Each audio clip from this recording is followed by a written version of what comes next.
Some secrets do not vanish in fire or theft, but in the silence of high office. Tonight's case begins with a desperate knock on Baker Street's door, a diplomat trembling as he speaks of documents gone from a room no thief could enter. What follows is a descent into intrigue, betrayal, and the shadow of war itself. Where are you tuning in from, and what time is it? Let me know in the comments. Now, let us step into the fog and trace the path Holmes has already foreseen. It was on a night of uncommon gloom, when the fog lay thick upon Baker Street, and the lamps, dimly burning, seemed but small islands of gold in a sea of vapour, that I sat opposite Holmes by our hearth.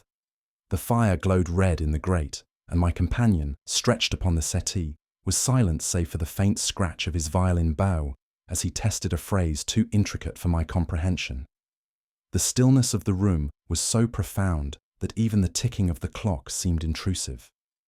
Outside, the muffled sound of a carriage wheel now and then reminded us of the ceaseless life of the city beyond the veil of fog. It was precisely at such an hour, when one might imagine that all disturbances had sunk into slumber, that a sharp rap, hurried and insistent, struck against our door, echoing strangely in the stillness of the night and causing me to start from my chair. The sound of hasty steps upon the stair followed swiftly upon the knock.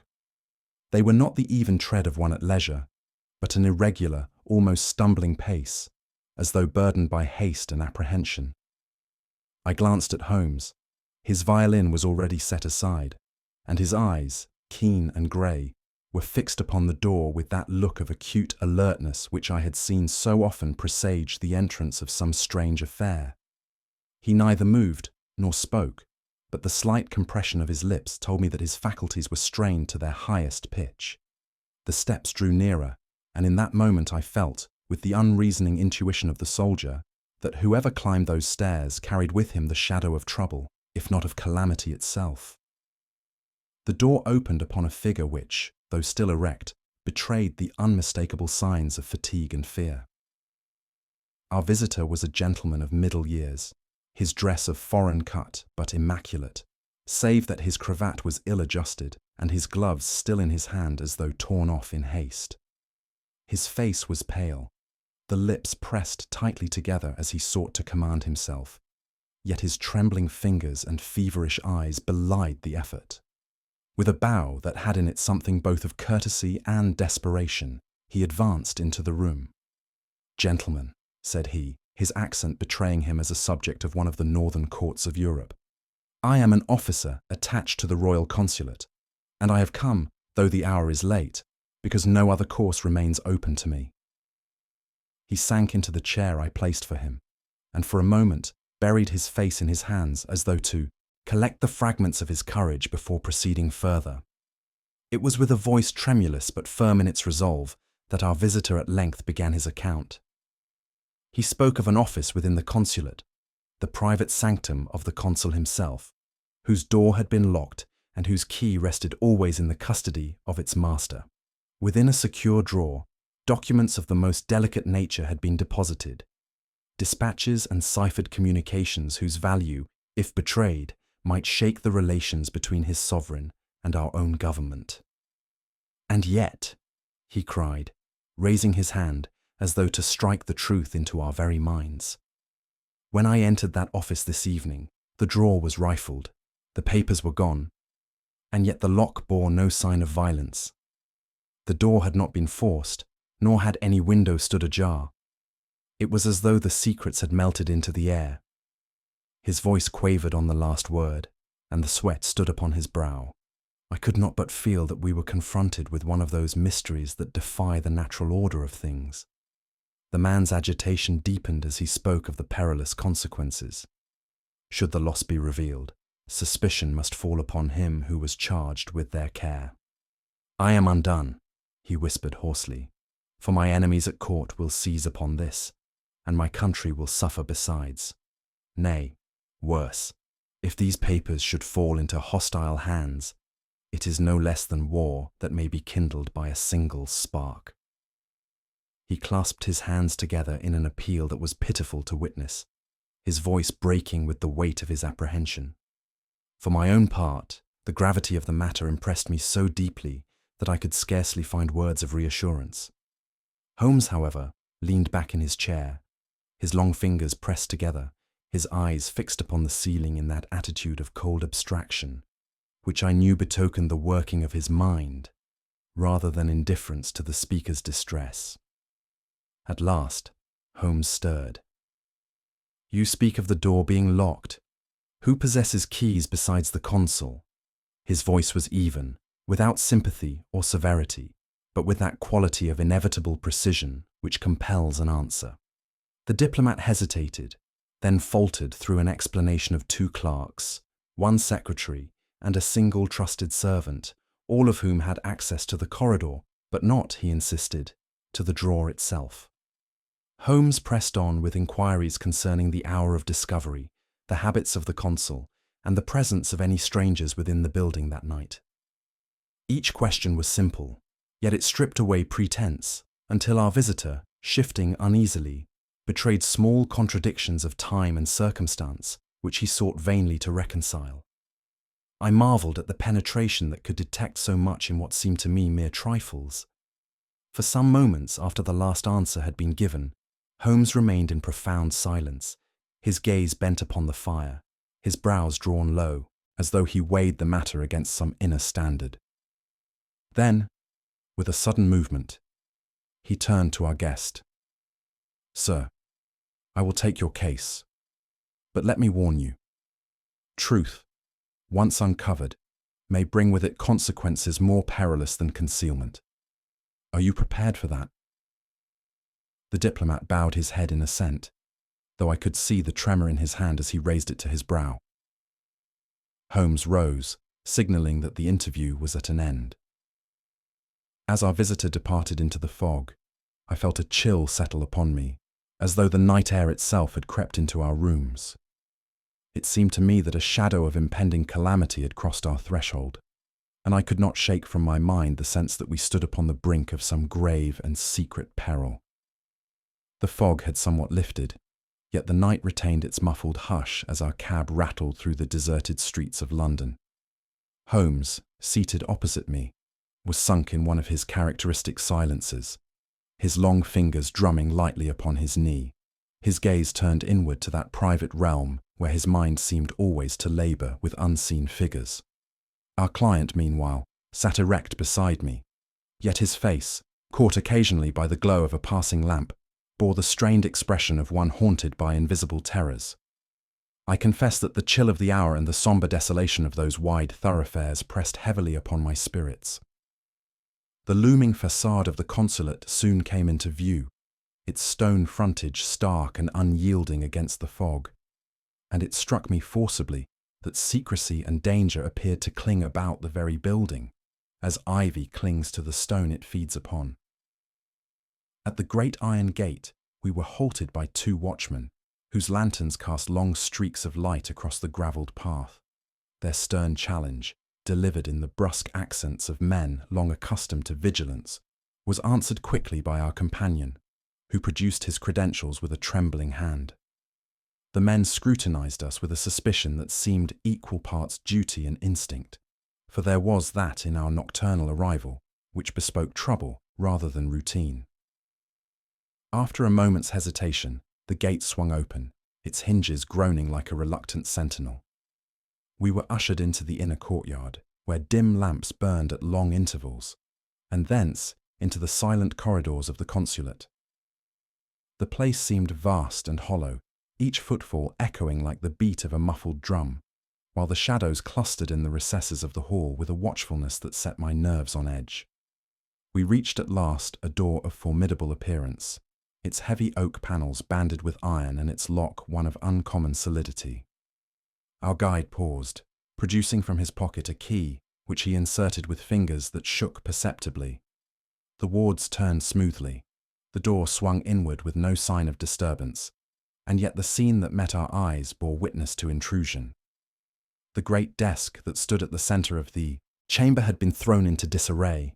Drawers yawned open, papers protruded in careless heaps, and 1 or 2 small objects lay overturned upon the carpet, as though a hand, impatient and hurried, had swept them aside in its search.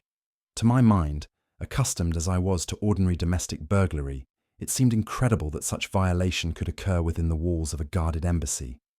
I glanced at Holmes, but his sharp features betrayed neither astonishment nor dismay. He merely stepped lightly within, his keen eyes already roving from floor to ceiling. I followed him across the threshold, and the atmosphere of the chamber struck me with peculiar force. There was a faint odour of tobacco, not the rich aroma of the consul's well-known cigars, but a lighter, acrid scent that clung faintly to the air. The lamplight fell across scattered papers, some crushed beneath a chair leg, others fluttering as though disturbed by a draught. Yet what oppressed me most was the stillness. It was the silence of a place that had been both touched and left untouched, as though invisible fingers had rifled the room and withdrawn without leaving trace of their passage. The curtains were drawn, the hearth cold, and the clock upon the mantel ticked on with a monotony that mocked the confusion about it. It seemed to me that the room itself protested against the outrage, yet gave up none of its secrets. Holmes requested that a lantern be brought, and with its aid, he bent to his task with that noiseless concentration which never failed to awe me. He examined the lock of the drawer first, then passed to the hinges of the door, then to the bare boards near the window. More than once he stooped until his aquiline nose almost touched the surface, his lens flashing as he scrutinized some minute detail, invisible to my sight. At one point, he paused over a faint abrasion upon the floor, tracing it delicately with his long finger. At another, he measured with his eye the interval between the window latch and the sill, muttering softly to himself. I watched him move with the precision of a surgeon, each gesture calm and exact, yet the silence grew so tense that I found myself holding my breath, lest I disturb some subtle perception of his. The diplomat, pale and anxious, hovered in the doorway, unwilling to enter, yet unable to withdraw. At length, Holmes straightened and requested that the guard be summoned. In the dim corridor, he questioned both the watchman and our client with a rapidity and directness that left them no refuge in vague answers. Who had been present in the building? At what hour were the outer doors secured? Who alone possessed keys to the inner offices? The diplomat stammered out his replies, naming 2 clerks, a secretary, and a single attendant, all of whom had opportunity, if not authority. The watchman, on his part, swore solemnly that no person had passed his post during the evening. Yet Holmes's eyes, cold and clear, seemed to read beneath the surface of their words, as though measuring not merely the answers, but the manner in which they were delivered. When at last we retraced our steps toward the outer door, Holmes remained silent, his head bowed and his hands thrust deep into his pockets. The diplomat, breathing heavily, pressed him for reassurance, but Holmes gave none. Instead, as we descended the steps into the night air, he paused, casting one long glance back at the darkened windows of the consulate. "The curious point," he said at last, in a tone half to himself, "is not what has been taken, but what has been left behind. One must ever ask not only what is missing, but what is missing besides the papers." With that enigmatic remark, he hailed our carriage, leaving our companions staring in bewilderment, and myself more perplexed than ever by the layers of this impenetrable affair. Holmes, after a measured survey of the dimly lit chamber, called for a lantern to be fetched. When it was brought, he placed it upon the table with deliberate care, angling the flame until long, wavering shadows fell across the walls and corners of the room. In that shifting glow, every crevice seemed alive, each scratch upon the wood or mote of dust in the air sharpened to significance. Holmes stooped low, his keen eyes darting from object to object with restless precision. His manner was neither hurried nor languid, but had in it the inevitability of one who moves along a path already traced within the recesses of his mind. I stood aside, unwilling to disturb him, yet oppressed by the uncanny silence of the office, broken only by the faint hiss of the lantern and the rustle of papers underfoot. Our client, pale and anxious, hovered at the threshold, watching Holmes as a man might watch a surgeon bending over a patient whose life hangs by a thread. It was at the hearth that Holmes first bent with evident interest. Kneeling, he took up between his long fingers a grey powder, so fine it clung like mist upon his skin. He held it close to the lantern, scrutinizing it with a look of satisfaction that was as fleeting as it was telling. "This," he murmured, more to himself than to us, "is not of the consul's brand. His cigars are dark and pungent. This is the ash of a lighter, more common leaf." I, who had observed nothing unusual in the faint sprinkling upon the hearthstone, marvelled anew at the delicate faculties by which my companion separated the significant from the trivial. The diplomat gave a start, as though the thought of some stranger's presence within the sanctity of the office had struck him with sudden force. Yet Holmes had already turned away, his attention drawn elsewhere with that swift certainty which made his pursuit of truth so inexorable. The drawers of the desk, still hanging open like gaping wounds, next claimed his attention. Holmes ran his finger lightly along the inner edges, then upon the smooth expanse of the polished surface. "Observe, Watson," he said softly, pointing to faint smudges barely perceptible in the lamplight. To my untrained eye, they were no more than blemishes of careless handling, but he noted their shape with the precision of a cartographer. "Ink stains," he continued, "recently transferred, and in some haste. Our intruder had no leisure to wipe his hands, though he dared to lay them freely upon the consul's property." The diplomat shifted uneasily, perhaps struck by the image of an unseen hand, impatient and reckless, groping among his secrets. To me the thought carried a curious chill, as though the invisible trespasser still lingered in spirit about the chamber, leaving behind these mute yet eloquent tokens of his passage. Holmes's progress brought him to the iron safe, its massive bulk standing dark and impassive in the corner. There, upon the carpet at its base, he stooped to retrieve a slender object which he held delicately between finger and thumb. It was a quill pen, snapped across the middle, its splintered nib still stained with blackened ink. Holmes turned it slowly in the lantern light, the faint smile upon his lips suggesting that the trifle had spoken volumes. "How often," he mused in a tone of quiet irony, "do men betray themselves not by the stroke of genius, but by the accident of a clumsy hand?" He said no more, but the manner in which he slipped the fragment into his pocket convinced me that this broken pen bore a weight of testimony far beyond its humble appearance. The consul's desk might be rifled, the locks tampered, yet it was in this trivial relic that Holmes found the language of the criminal's touch. For some minutes thereafter, Holmes moved to and fro within the chamber, his steps noiseless upon the carpet, his eyes darting from window to hearth, from hearth to desk, and back again. He measured distances with his gaze, bent suddenly to examine a faint scratch invisible to me, then straightened with brows knitted in thought. Not a word escaped him. The diplomat, shifting from foot to foot, seemed half afraid to breathe, while I, accustomed though I was to these silences, could not wholly banish the sense of unease that grew with every tick of the clock. It was as though the air itself thickened beneath the weight of his deductions. I felt keenly that he saw connections which escaped both our eyes, that within the chamber lay a pattern he already grasped, though he would not yet reveal its form.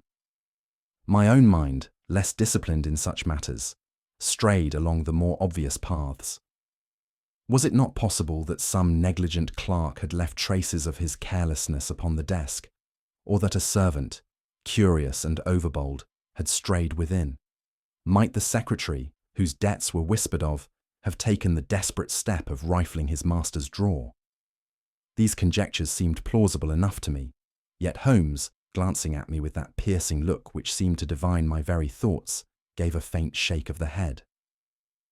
"Surface, suppositions, Watson," his eyes appeared to say, though his lips remained closed. The rebuke, unspoken, yet unmistakable, left me with a growing conviction that the matter lay far deeper than the petty vices of an office staff. At last, Holmes ceased his restless movements and turned toward us. the lantern casting sharp lines upon his gaunt features. In his hand, he still held the broken quill, which he raised slightly as though to emphasize his words.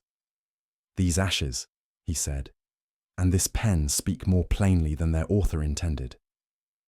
The remark fell into the silence like a stone into still water, rippling outward in significance we could not yet fathom. The diplomat leaned forward eagerly, but Holmes had already turned away, his face once more hidden in shadow. I knew then that he had seized upon a clue of the first importance, though he chose to cloak it in ambiguity. A sense of suspense, almost oppressive in its intensity, hung over us as we quitted the chamber. The mystery deepened rather than dispelled by his cryptic observation. At Holmes's request, the secretary was summoned to the chamber, and his entrance was marked by an embarrassment so palpable that I could not but observe it. He was a young man of slight figure, his hair somewhat dishevelled, and his eyes shifting nervously as they met ours. When questioned, his replies came haltingly, his hands trembling as they fumbled with the papers he carried. I noticed, too, that he avoided the consul's gaze, as though afraid of some unspoken censure. Holmes, leaning back with folded arms, allowed him to speak at length, his tone measured and almost deferential, but each pause in the examination seemed to heighten the man's visible distress. It was clear that the burden of suspicion weighed heavily upon him, and when mention was made of rumours concerning his gambling debts, the flush that mounted to his cheeks betrayed a conscience ill at ease. To my mind, he had the aspect of one struggling to conceal a guilty secret. When the young man had been dismissed, our client turned to us with a sigh that spoke both of indignation and pity. He confessed that the secretary had long been entangled with moneylenders in the city, and that his salary, though sufficient for an honest man, had proved unequal to his excesses. "It is no rare thing," he added bitterly, "for men of promise to barter honour for the baubles of chance. He had opportunity, and he had temptation." The words fell with a sombre weight, for I could well imagine how the lure of easy money might tempt one entrusted with secrets of such value. The thought that England's peace might hang upon the folly of a single clerk struck me with peculiar force, and I found myself in agreement with the diplomat's sombre assessment. Holmes, however, gave no sign of concurrence.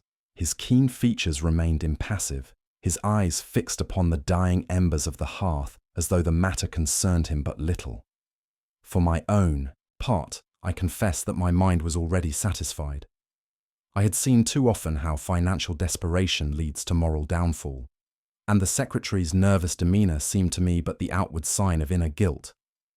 I recalled other cases in which men, pressed by creditors, had resorted to dishonourable stratagems, and the pattern appeared all too familiar. Holmes's silence I interpreted as tacit agreement, though his countenance betrayed no more than an abstracted interest. Here, I thought, is the explanation. A man in debt, opportunity at hand, temptation too strong to resist. I even began to speculate how the papers had been conveyed from the Consulate, and to which foreign agent they might have been sold.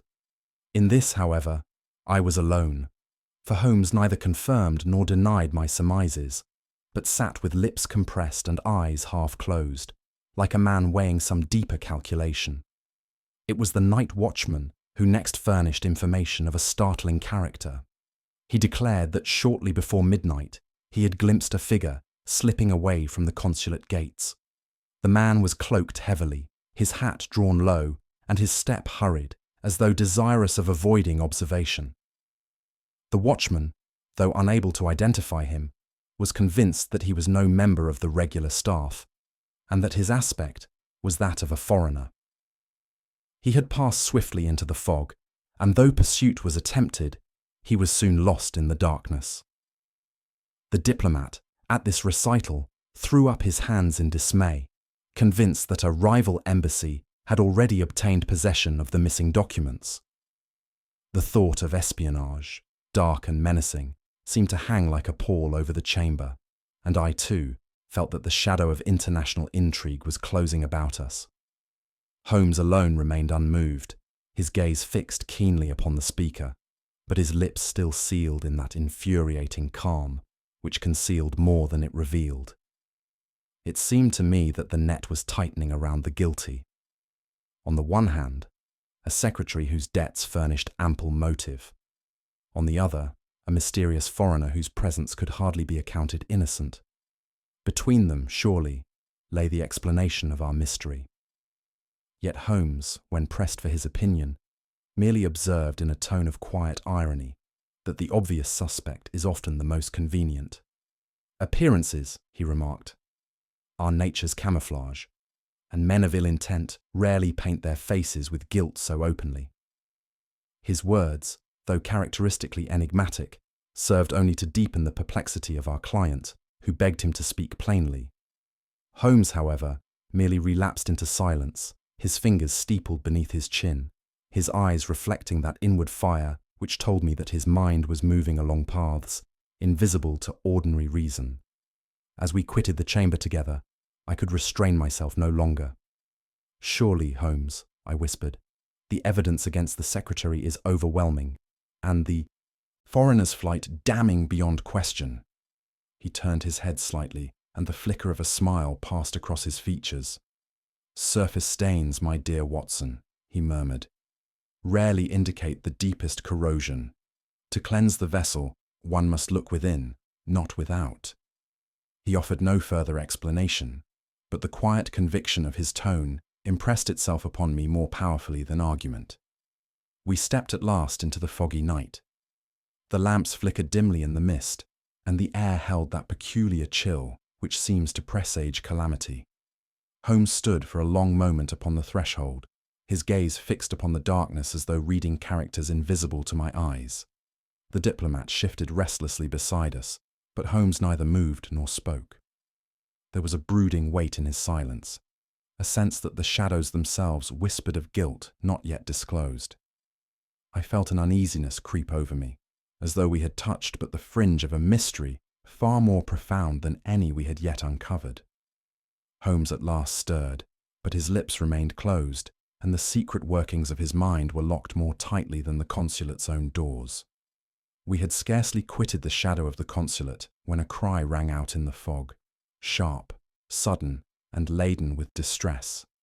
It came from the direction of the gates, where the mist curled in restless eddies beneath the lanterns. We hastened forward, Holmes striding swiftly, the diplomat close upon his heels, and I but a pace behind. There, upon the cobblestones, lay a man collapsed, as if struck down by unseen violence. His limbs twitched convulsively, and the light of the watchman's lamp fell upon features contorted by pain. The night, already oppressive, seemed charged with some new and sinister presence. The diplomat uttered an exclamation of horror, while Holmes dropped to one knee, his sharp gaze travelling over the figure with that cold precision I had come to know so well. The silence of the hour, broken only by the man's laboured breathing, pressed upon us with a weight that made the very air feel perilous. I bent at once to render such aid as my medical skill permitted, yet it was plain from the first that the man's condition was desperate. His breathing came in spasmodic gasps, his lips drawn back from clenched teeth, and the pulse beneath my fingers fluttered weakly, then almost ceased. He could frame no words, his eyes rolled helplessly, filled with the anguish of one who struggles to convey a message that his failing strength denies him. In his right hand, he clutched a slip of paper, crumpled and damp with sweat, which trembled visibly, as though even in his last moments he strove to preserve it. I urged him softly, hoping for some syllable. But before another breath could pass, his breast shuddered, and he sank back lifeless upon the stones. The lantern light gleamed upon his still features, and I knew that we were witnesses to a death both sudden and unnatural. Holmes, with infinite care, withdrew the paper from the dead man's rigid grasp and smoothed it against his knee. It was a telegraph form, half filled in, the pencil strokes uneven and broken, as though traced by a hand trembling in extremis.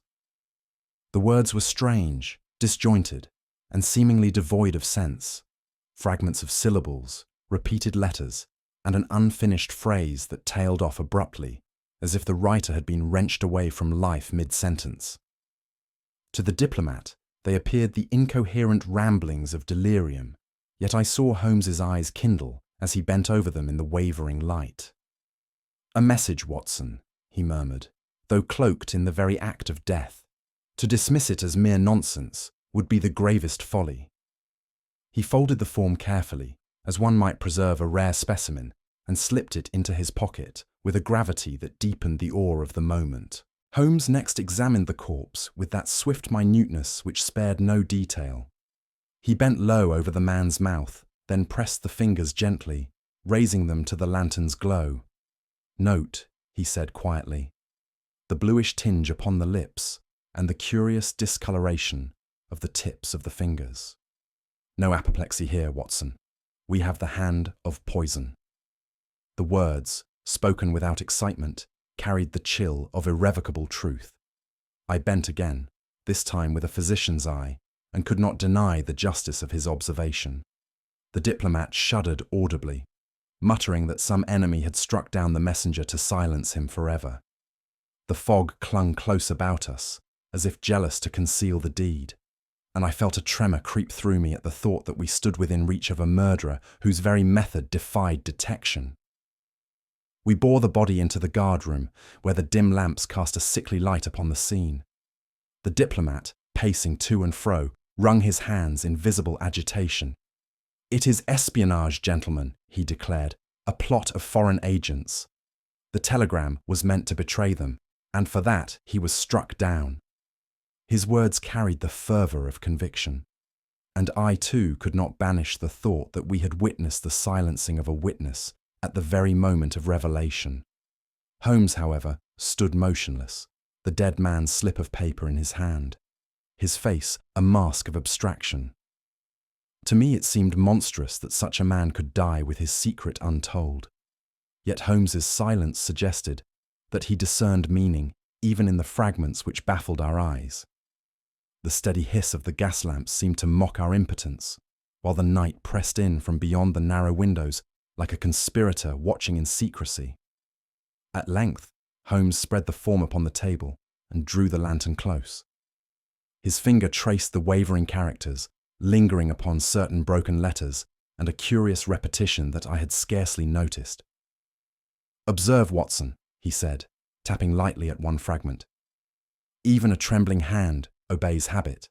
The writer here betrays more than he knew." I leaned forward, but could make nothing of the erratic scrawl. To me, it was but the incoherence of a dying man. To Holmes, it was a cipher whose solution already gleamed upon the horizon. He said no more, but I saw his eyes grow brighter, and his lips compress into that line which betokened a problem advancing towards resolution. Holmes folded the slip once more and placed it securely in his pocket. Rising, he turned to us with that quiet authority which no man ever disputed. "The hand of the dead," said he, "often points truer than that of the living." The words fell like a solemn verdict upon the room, yet no explanation followed. The diplomat looked at him with anxious appeal, I with unfeigned bewilderment, but Holmes only drew his cloak about him and motioned that we should return. The mystery had deepened beyond conjecture, and though my mind teemed with speculation, I knew by long experience that my friend would reveal nothing until the last link had been forged in the chain of his reasoning.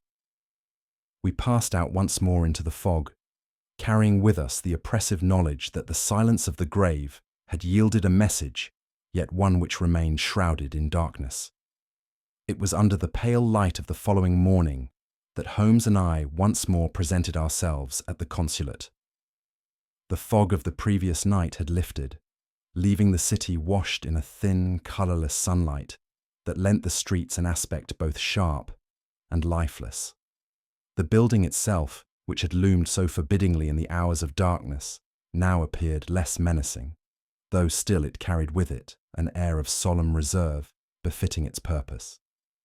Holmes, however, gave the facade no more than a passing glance. "It is within," said he curtly, "that the truth resides, and not in the parade of stone and iron which guards its surface." There was an intensity in his manner that morning which impressed itself upon me, as though he had already divined the course of events and sought merely to confirm it by physical tokens invisible to the rest of us. We were conducted once more to the consul's office. Holmes passed immediately to a window that overlooked the courtyard. It was a solid casement, the glass unbroken, the catch firmly fastened, and to all appearances as secure as on the day it had been installed. I could not forbear an exclamation at the impossibility of ingress.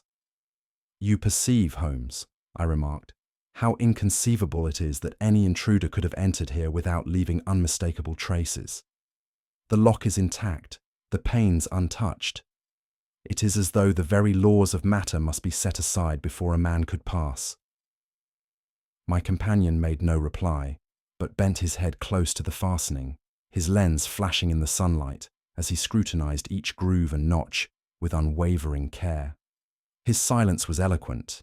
It conveyed to me that the seeming impossibility was in truth the very clue by which the riddle might be resolved. Holmes then shifted his attention to the outer ledge of the window.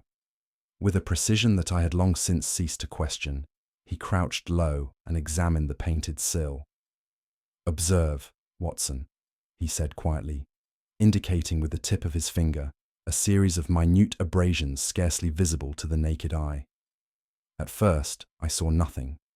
Then, as he directed the lantern's light obliquely, I discerned faint scratches and indentations upon the surface, as though some metal implement had pressed there with cautious force. To my untutored vision, they were but blemishes such as time might inflict, yet Holmes measured their spacing with his eye, and even drew forth a small rule to confirm his estimate.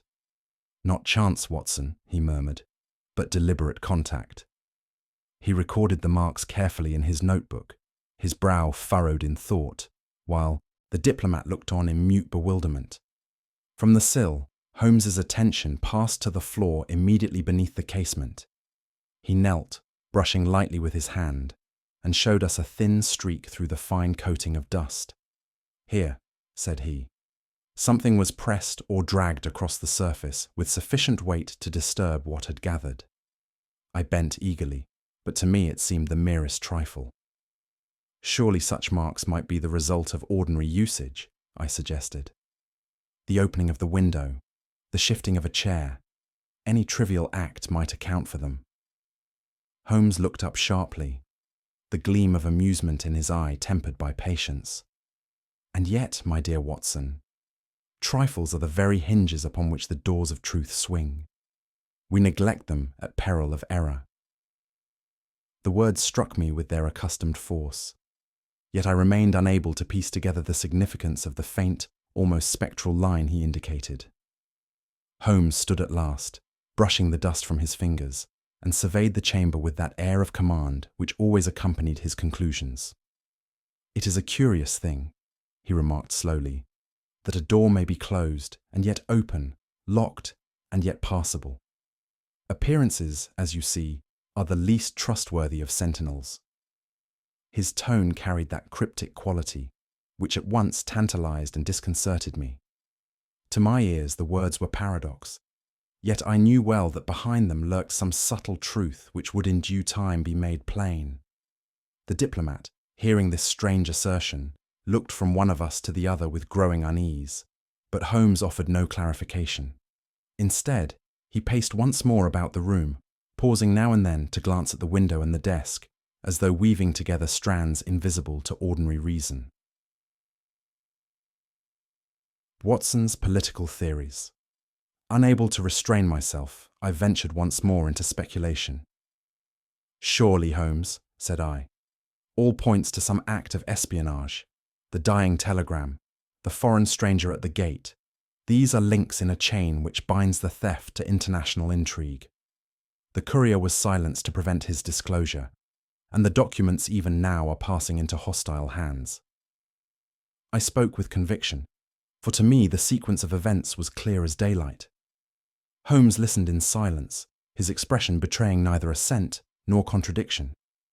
He might have been a statue carved in granite for all the response he gave, though I detected in the faint narrowing of his eyes that he weighed my words, not in scorn, but in careful contrast to his own unspoken deductions.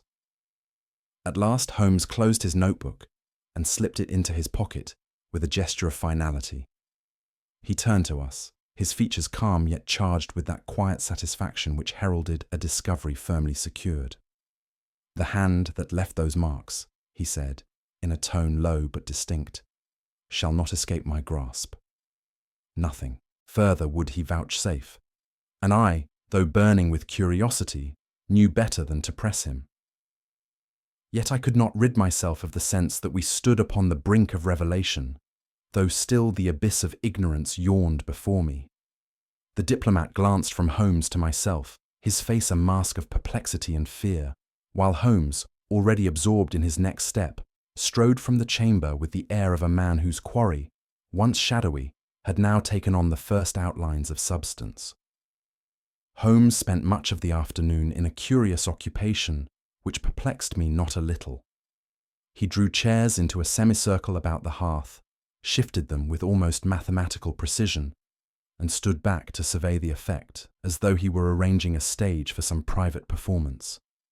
At intervals, he adjusted the position of the lamp, altered the height of the blinds, and laid certain papers neatly upon the table, though he made no reference to their purpose. I could not doubt that he had some stratagem in mind, for his movements bore the stamp of deliberation. And yet, when I pressed him with inquiries, he merely smiled with that enigmatic composure which I had long since learned to accept. It was clear to me that a drama was about to unfold within the familiar walls of Baker Street, though its actors and outcome remained a mystery, shrouded in silence. As the evening shadows lengthened, the bell rang, and shortly thereafter the young secretary was shown into our rooms. He entered with an air of visible discomposure, his lips set tightly, his eyes darting nervously from one object to another, as though he feared ambush at every turn. He bowed stiffly, then seated himself upon the chair Holmes indicated. I observed how his hands, pale and unsteady, fumbled with the brim of his hat, betraying an agitation which words alone could not conceal. Holmes regarded him with quiet scrutiny, offering no more than a courteous greeting before resuming his place upon the settee. The silence grew heavy, and the man shifted uneasily under the weight of my friend's gaze. I confess that I pitied him, for the room itself seemed charged with expectation, and he, poor soul, was plainly ill-equipped to withstand its oppressive influence. Presently the door opened once more, and the consul entered with a dignity that seemed carefully measured. He greeted Holmes with cold formality, and took his seat with an air of command, though I noted that his features, usually impassive, betrayed at moments a flicker of irritation. His eyes fell upon the secretary with something between disdain and contempt, and his lips tightened as though the man's presence were scarcely to be endured.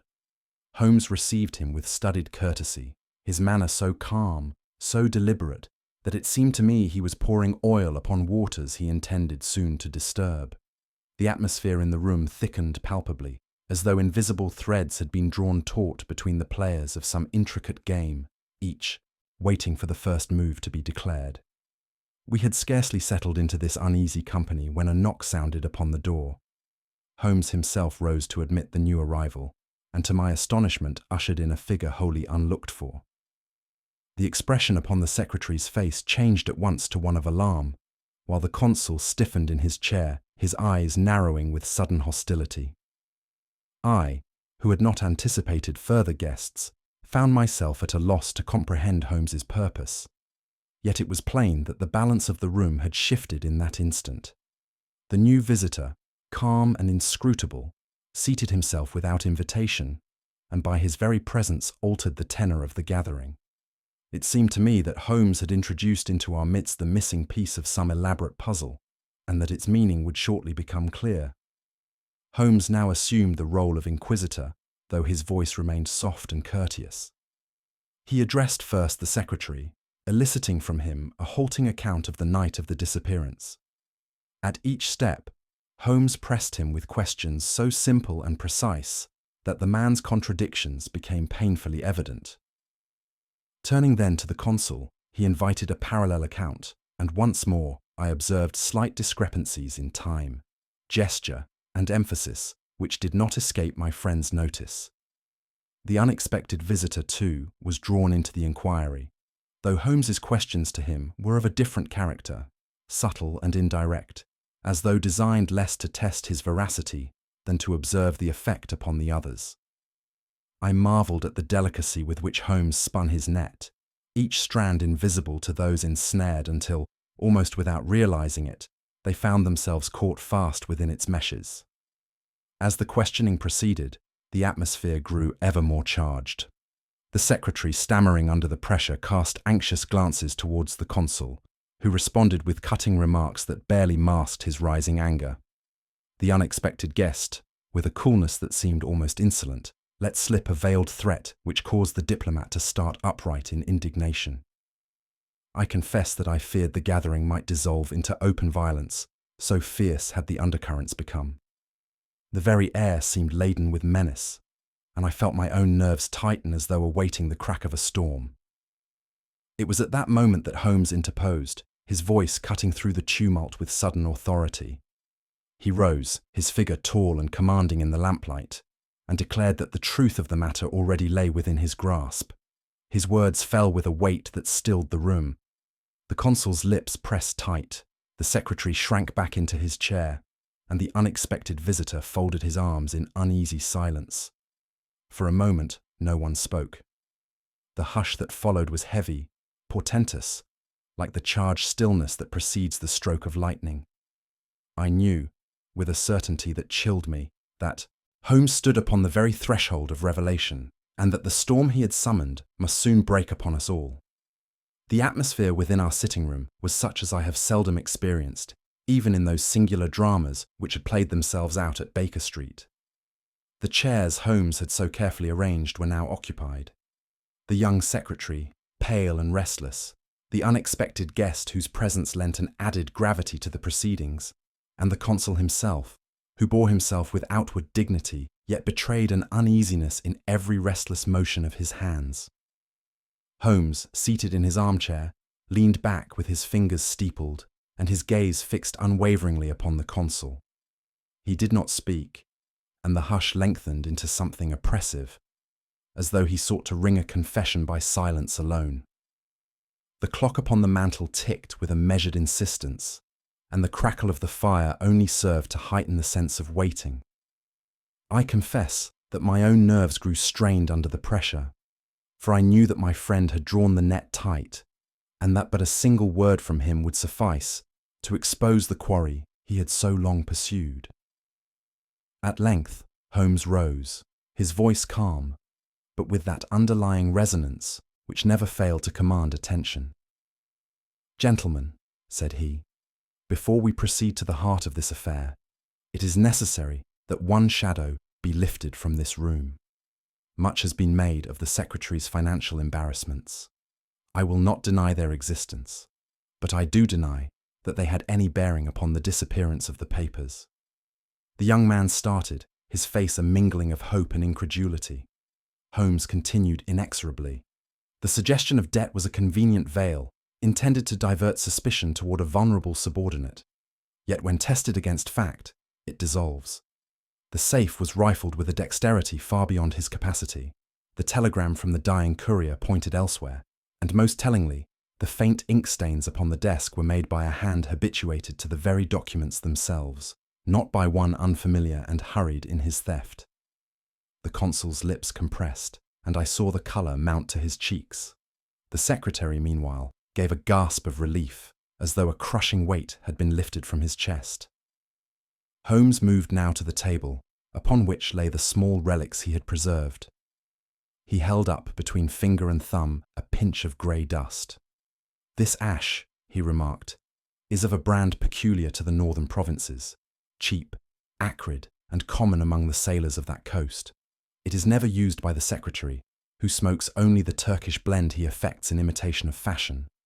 But it is precisely the brand favoured by the consul himself, who has, on more than one occasion, discarded the remnants upon this very hearth."